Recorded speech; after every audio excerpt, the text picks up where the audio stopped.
Welcome to my session on collaboration concepts and the human side, Illuminations from Years of Implementation of Guided Inquiry Design. GID is Guided Inquiry Design, and we're going to start there because some of you may not know or have familiarity with guided inquiry. I'm Dr. Leslie Maniotes, and I am one of the co-creators of Guided Inquiry Design, and I'll tell you more about myself as we move through the program. So let me share my screen and we can begin. In this 20 minutes, we'll be talking about guided inquiry and around 12 years of practice. We've been really implementing and examining guided inquiry over the last 12 years with great, wonderful results that I'll be sharing with you today. I'll be sharing with you today, the highlights. And so guided inquiry design, this is the framework. It's a complete framework for inquiry-based learning. It was developed through a collaboration between Dr. Carol Coulthaugh, who is famous for her information search process research from Rutgers University. She's Distinguished Professor Emeritus at Rutgers. It was also co-created with Anne Kasperi, who's a Smithsonian Museum educator at the Air and Space Museum, and myself, first a teacher, a curriculum specialist, literacy specialist. I was a teacher effectiveness coach in Denver Public Schools and a school leader. Notice I'm not a librarian, but when Dr. Lurcher asked me to do this presentation, I really was excited because I believe, and almost daily I think about how librarians can leap into the future and what an important role they play in schooling, and guided inquiry has some of the answers to that. So I'm really, really thrilled to share this with you today. I am an advocate for librarians and a supporter and an ally. So this framework is the only framework for inquiry-based learning that took all the findings, the complete findings from Dr. Carol Coulthaugh, information search process research, the whole 30 years and all the findings that she discovered. So our team came together to redesign the research project for a school setting. And so GID, Guided Inquiry Design, aligns the teacher and librarian with what students experience the information search process. That's what that was about. And so the teacher and librarian are aligned with what the students are experiencing so they can effectively support and guide each student to create knowledge and understanding, as well as excellent products of inquiry. So this is not a process that we use for simple fact-finding pursuits, the inquiry that's simple fact-finding, but it's really important to use and that students will be experiencing and people will be experiencing when they're constructing new knowledge, deep understandings, when they're seeking to solve larger problems and investigate topics of particular interest and import. And so this is for an extended research project in the school, and this is the framework. So this is the model that we will be talking about today. In this session, I'll be illuminating three aspects: collaboration, concepts, and the human side. And so first, let's look at illuminating collaboration. Guided inquiry requires a core team. It requires a team approach. But guided inquiry design has three perspectives: the museum perspective, the teacher perspective, and the librarian perspective. So of course, we really value collaboration and we support that. So all of the training in guided inquiry includes the teacher with the librarian. So they're trained together, they learn about the framework together, they design a prototype unit together and implement together. It began at Rutgers at the Center for International Scholarship in School Libraries, CISL, and post-COVID, the Institute has gone online as an asynchronous course with virtual coaching by me. So that course is now online on the guidedinquirydesign.com website. And these are people here, actual teams that have won awards. So Guided Inquiry Design has won many awards over the past 10 years. ASL awards, awards in humanities, for collaboration, and for curriculum design in districts and nationally. So really exciting that we use the training to support teachers and librarians to work together. So going into that a little bit further, Dr. Lucy Green has investigated guided inquiry with an exploratory project that is called EQUIP. and it was funded by the IMLS, a Laura Bush 21st Century grant through the Institute of Museum and Library Services. And it was a project to look at the specific components of guided inquiry design units that were collaboratively designed and implemented by school librarians and classroom teachers, the teams, that led to higher academic achievement and student mastery of K-12 learning outcomes. And so Dr. Lucy Santos Green is the researcher, the primary researcher on this project, and she's also the incoming president of Elise. And so the next slides are about her findings from this research. So one of the things that she did was she looked at, it's a comparative study, and she looked at trained teams of librarians and teachers compared to the people that were teaching the exact same content without the training in the school. And then she compared the student outcomes. So who performed best in that scenario? Guided inquiry design trained instructional partnership students. So the students that were worked with librarians and teachers who were trained outperformed all other student groups, including non-trained partnerships, individual teaching, and people, the trained librarian working with an untrained teacher. So to me, that really shows the value of coming together and training. Everyone needs to get on board. The librarian can't just hold this knowledge on her own and try and help everyone to understand it. Everyone has to be on the same page, and the guided inquiry design training really requires that and supports teachers and librarians to work together.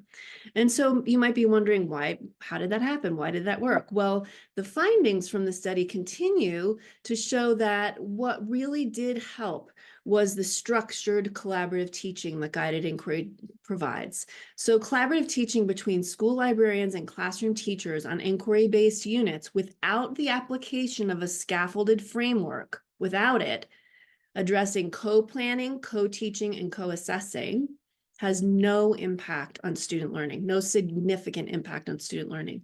So basically, that's the negative to say that a scaffolded framework is everything. The structure is everything to support the librarian and the teacher to collaborate and work well. So let me tell you a little bit more about that. The Eclipse study is showing that structure really matters. Structure really makes a difference. And what we do is really help teachers and librarians define their official roles. So dividing tasks, and this is from the research from Dr. Lucy Santos Green. Dividing tasks, who is teaching what, when, who's preparing which parts of the unit. They have each other to talk through ideas on the design and the implementation. And then this is an example from one of my other schools that I'm working with, called Gulliver in Miami, to show how they do it. So the class, and this is a typical guided inquiry design unit, the unit starts in the classroom and with the teacher. It moves to the library where the librarian takes kind of the helm of the project and supports teachers and the students there. So they co-teach all the way through, include that exploratory search phase. So all the way through the middle, that happens in the library and with the librarian and teacher working together. And then they go back to the class, and in the design, they decide where that's happening. And so it's all very clear, but there's a specific role in place for the library and the librarian. And the other part about that is the classroom management. So rapport is very good. There's clear, high expectations for students as well as the team working together, and students are working through their process with the guidance of the team. If you want to learn more about this research, you can go to lucysantosgreen.com. She has a whole tab there where you can look up this research study. One of the reasons this works is that we talked about structure in the guided inquiry process. The guided inquiry uses a workshop model. Much like the writer's workshop, we use a workshop model. We have sessions of inquiry that flow along that process, and they all have a short mini lesson to start, a large work time, and a reflection. Dr. Lurcher was telling me about how his re-envisioning of the elementary library, this workshop model really fits so well with what he's talking about there. So I thought it would be worth mentioning today. So this workshop model is how every session of guided inquiry occurs across the phases. It's one of those structures that support. So the next illumination is on concepts. Concepts are a major point to leverage as we leap into the future of school libraries. Concepts.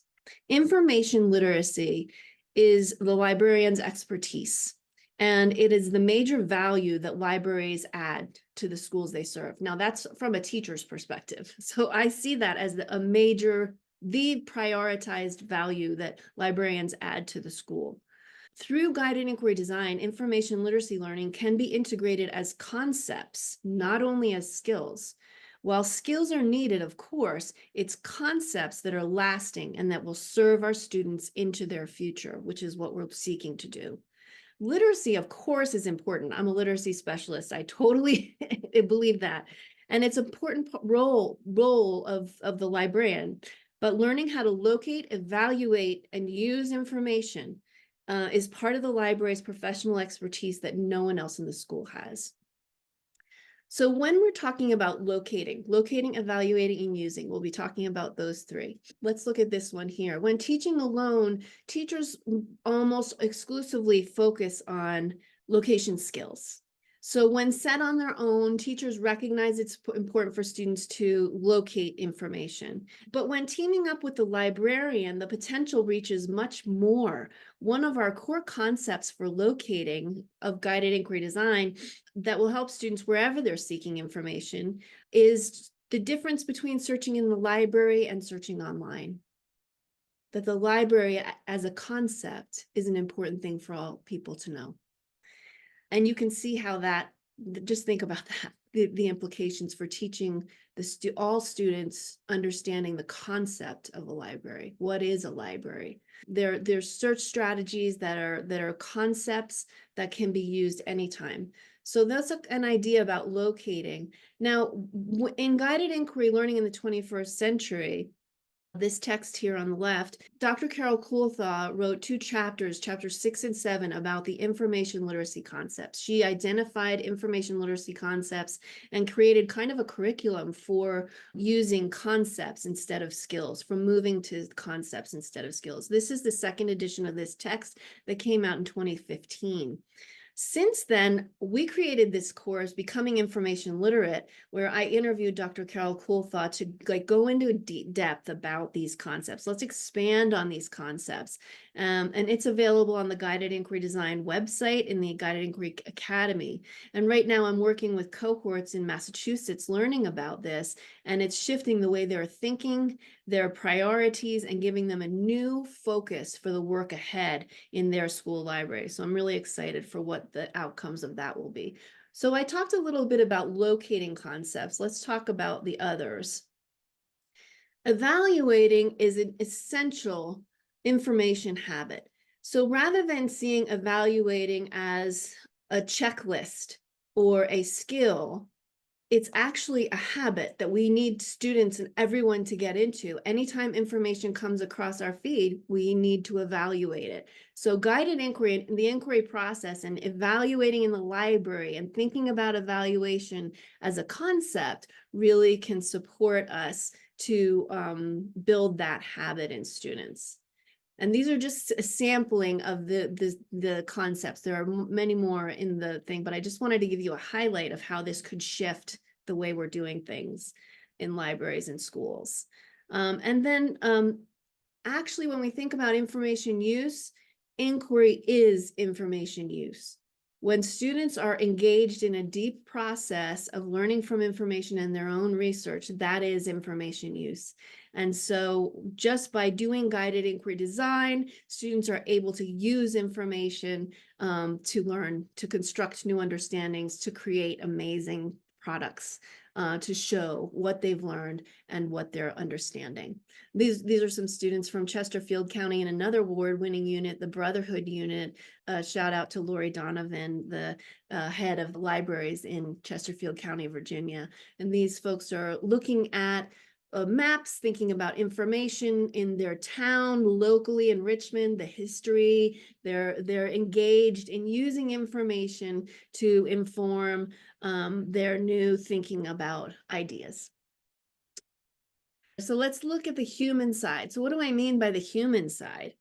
Well, illuminating the human side, well, a lot of people are talking about AI. And a lot of people are talking about how to teach students to use AI in school. Well, that's important for them to learn how to use AI, how to employ it to support them thinking on a higher level. However, GID, guided inquiry design, takes a different tack.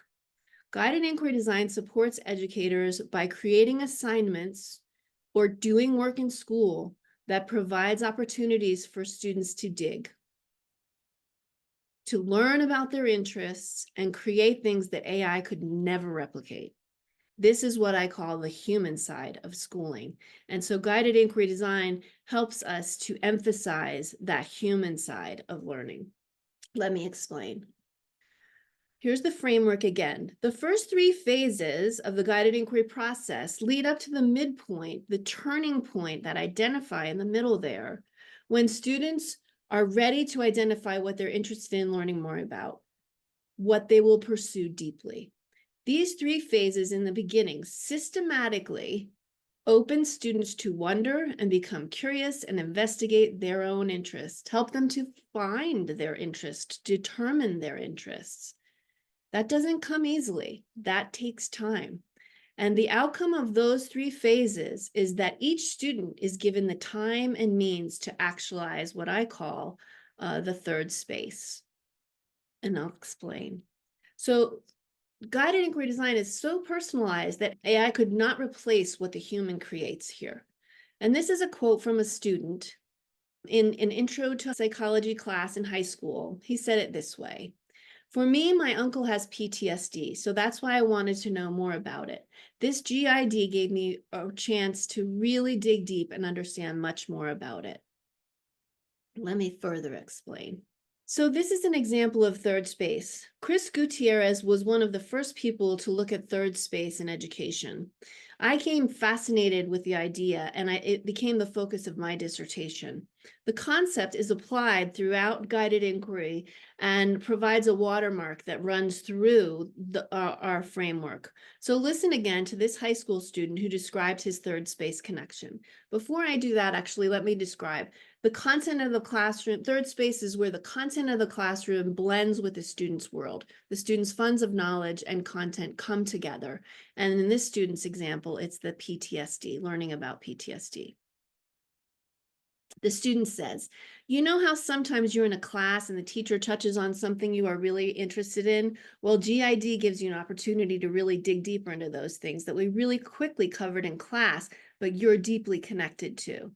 That's the third space, where students are using their cultural knowledge and funds of knowledge from their home and outside lives to understand the content of school curriculum or academic discipline. This student goes on to say, "I think that when you're given the option to study something you're interested in, that you find a need to know more about it. That definitely motivates you more," he says. "It motivates you to dig deeper and do your own research." I know some kids may not be motivated to learn about history. They're big into art. If they're given an opportunity to find what they are truly passionate for, that definitely motivates people to do more work and try to dig deeper. In public school, you're going to find some kids who are not motivated, but in GID, everyone really found what they were interested in. They really had the drive to go and learn more about it because they could each relate to something or wanted to know more about it. The whole process was very free, he said. You had a lot of freedom in your research topic, and that definitely helped. So while structures support the team to collaborate effectively, using concepts for information literacy lifts the work in the library to new heights, and students feel really free to dig. I'm very happy to report that those are the illuminations of guided inquiry design over the past 12 years. Please visit the Guided Inquiry website at guidedinquirydesign.com. You'll find our training there, and you'll be able to learn a lot more there about the model. But hopefully this gave you some inspiration for what the possibilities are. And I look forward to joining you in the Q&A, and I'll see you on the other side. Thank you.